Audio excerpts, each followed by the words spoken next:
Moving on to another team in the Texas region, the Houston Roughnecks, my boys.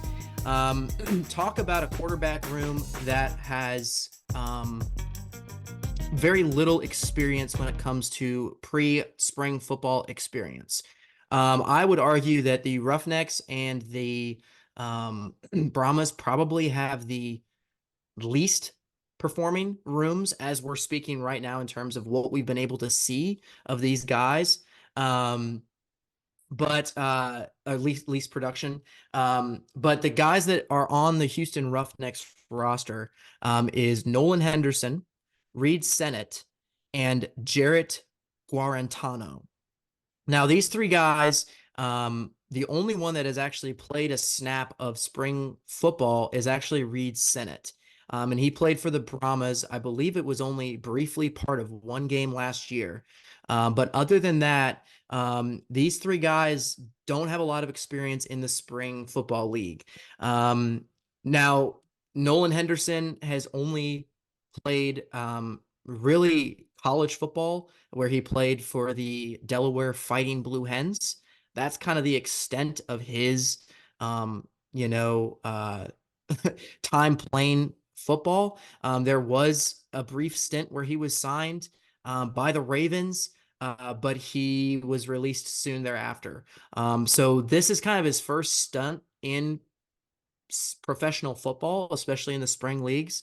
So we'll see. Hopefully he lights up the league.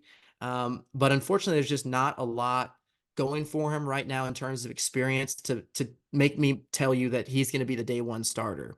Now, I think the day one starter between the Roughnecks is really a battle between Guarantano and Sennett.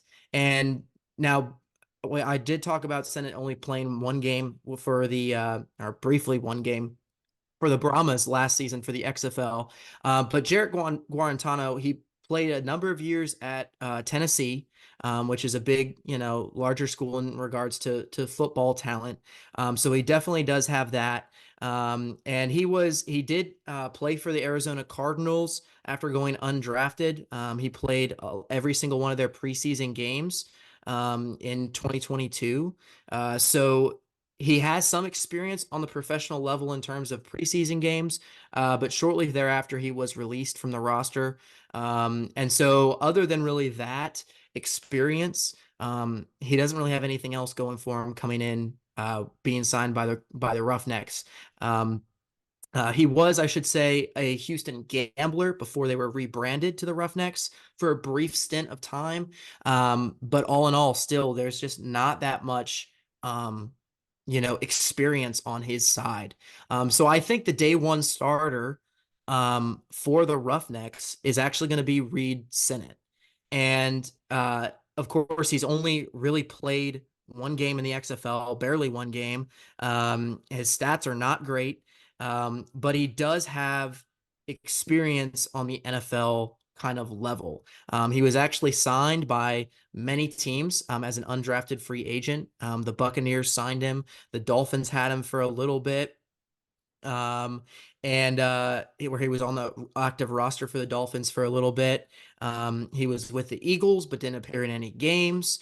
And then, he was with the Brahmas. And after the Brahmas stint, he actually went to the Bengals when Joe Burrow suffered that calf strain in training camp in 2023. So this past kind of year. But he was also waived from that. So he has some he has the ability to be signed by multiple NFL teams. So there has to be some level, at least in my opinion, there has to be some level of competent play that he's been able to show for multiple NFL teams to sign him, unlike Guarantano, that the Cardinals were the only ones that really kind of gave him a shot. So at least there's that going for him. But even the Brahmas having him for a little bit, despite that one game not being that great, I think that probably moving forward, he is going to be the starting quarterback. But I am in no way happy at the next quarterback room right now. I'm really upset that one of the guys that we did have, Kenji Bahar, who played for the Gamblers all of last season in the USFL, he was waived by the team. So anyways, we'll see. I hope one of these guys really pops off. But in my opinion, I think Reed Sennett is probably going to be the guy moving forward for the Roughnecks. I don't know, Rob, if you have any other thoughts on that. I'll say if the Roughnecks stick with the quarterbacks currently on their roster, I think you're 100% correct. But in terms of a team that's most likely a trade partner for the Arlington Renegades, in terms of when they decide to move on from either Lindsey Scott or Luis Perez, I honestly think the Houston Roughnecks are that team that will probably be looking to make a move for one of those two quarterbacks.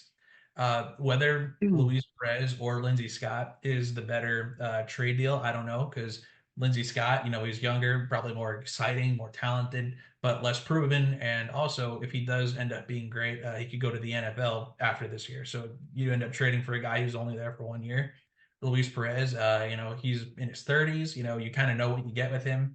You don't know how much longer he's going to play in spring league football. So I could definitely see one of those two guys being traded to the Houston Roughnecks. Because honestly, I don't know what other team has a bigger quarterback need right now than the Houston Roughnecks. Yeah, absolutely. Absolutely. And I really, I'm definitely worried about this quarterback room in regards to this being my team. And I would even probably say it's probably one of the worst in the league. So that's not good. No, it's not good.